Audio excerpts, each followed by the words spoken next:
Hey y'all! Well, we're back to look at this Decware amp again, and I want to clarify some of the stuff that was in the last video, especially for you folks that are new to my channel and not used to seeing these types of reviews. What I do here on this channel is I try to do a very objective review, and I try to avoid all those kind of wine tasting adjectives that get used on a lot of stereo channels or audiophile channels, and just show you what's going on and try to explain what I'm seeing and what I'm hearing and what the product actually is.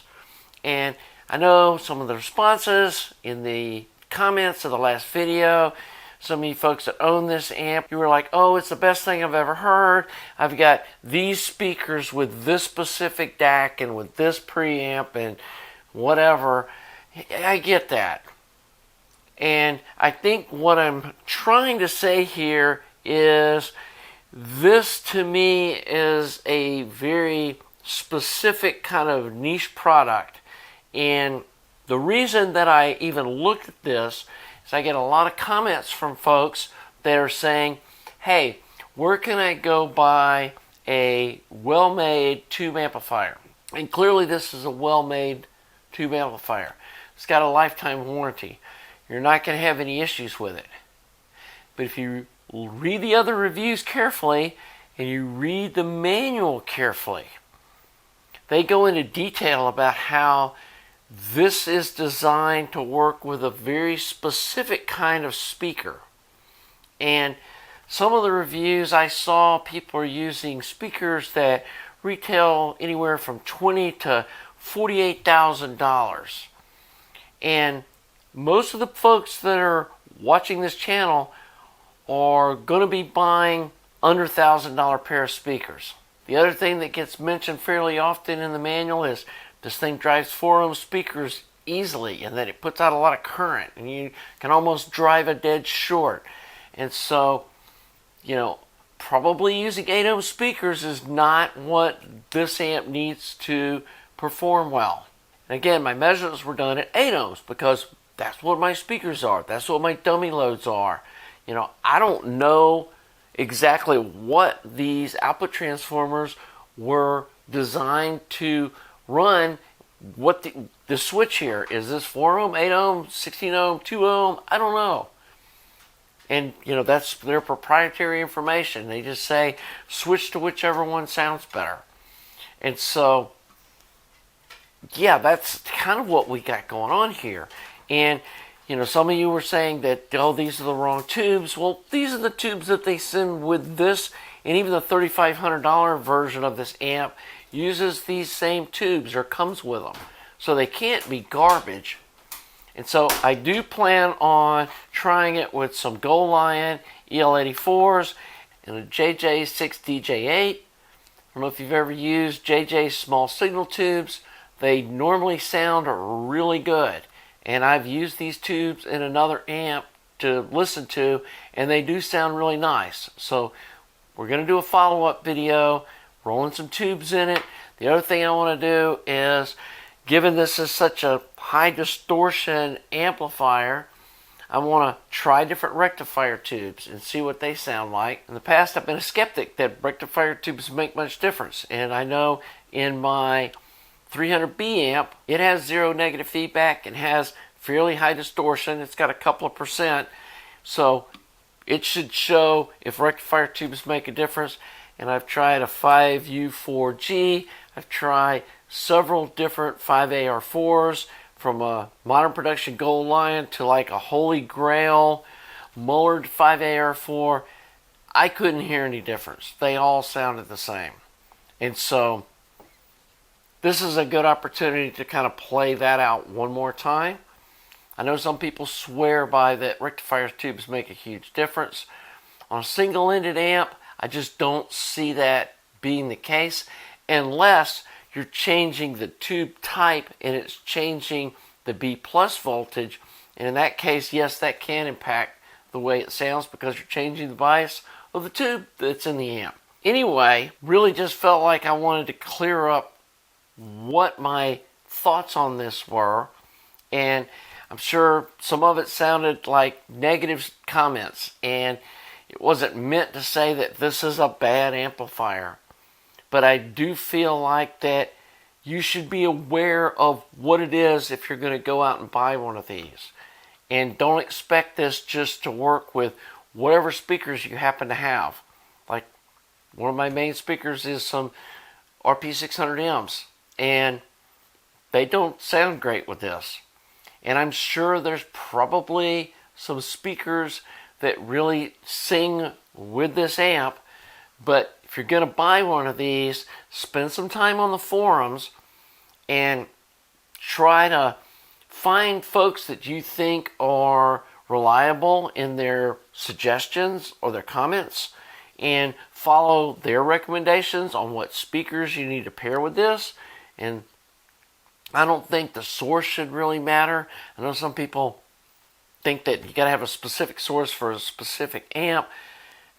I really don't believe in that, but I do believe that with an amp like this that has this much distortion, that you probably do need very specific speakers that are going to play well with this to get it to sound like you want.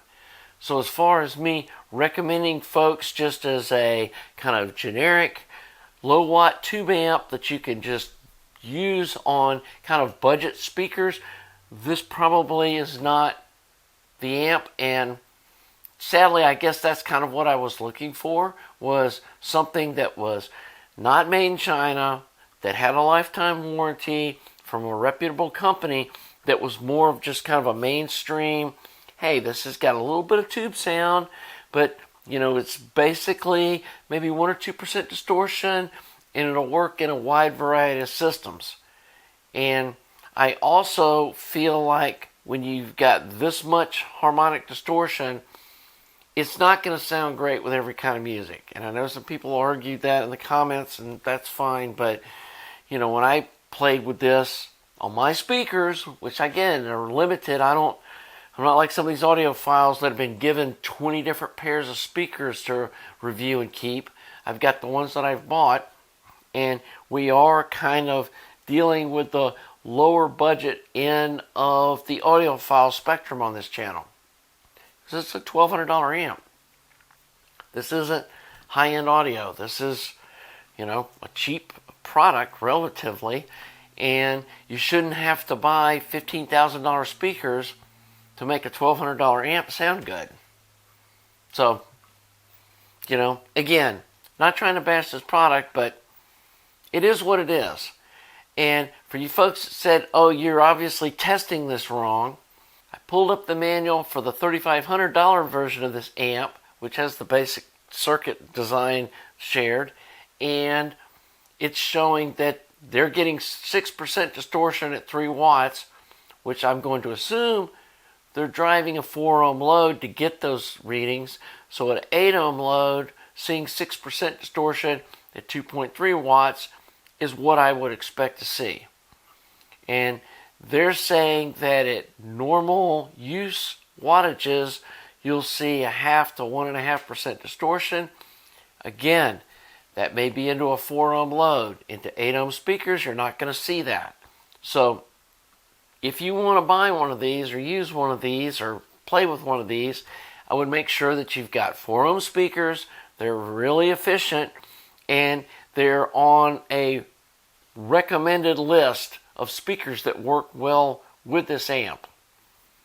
And, you know, I will give them credit that, you know, I'm not a fan of super low distortion amps. I like hearing a little bit of harmonic distortion in my tube amps. That's why I listen to them, is I like the way that sounds. And one of the tricks to getting a tube amp to sound good is how it's tuned. And the operating points of the tubes can change the sonic qualities, and they've done a good job of tuning this amp for the sound that it has, and it is going to introduce its own sound into the music. And whether you like that or not is a personal decision. And these things aren't really expensive. If you wanted to play with one, that's kind of a fun thing to do. And I'm just not sure it's my cup of tea. Like I've said before, I'm more of a ultralinear type listener that still needs to hear a couple of percent of harmonic distortion, maybe 1% in the range that I'm listening in. But this is just a little more syrupy sounding than I really like personally. I know some folks love the way the Wilsonton R8 sounds in triode mode. It just sounds dull and flat to me. So, again, could be the speakers I'm using. So, take all of that into consideration. But I really did want to highlight this is not what I would consider like a mainstream amp that you could just put in your system and expect fantastic results. It's going to take a pretty special setup that's kind of designed around what this amp is to get some beautiful sounds coming out of it. So hopefully that clarifies that. I am going to do one more video on this amp. I'm going to drop these tubes in. I'm going to play around with some rectifier tubes. Not going to mess around with the internals or changing values of resistors and stuff in it. Those guys have been tweaking on this thing for 20 years. This is what it's supposed to sound like. And if you're looking for something different, maybe the RH84, ultralinear with the shade feedback deal is probably more like what you're looking for if you're not looking for that triode sound, which is what this one's going to put out. So anyway, hope you enjoyed this video. If you did, please subscribe to the channel. Thanks to all you Patreon folks who make donations to the channel, and also especially the folks that send me gear like this to review. Unlike some of the other channels, these aren't sent to me by the manufacturer with any kind of expectations of anything. These are just sent to me by viewers to do honest reviews, and I hope that's what this video was. So until next time, have a nice day.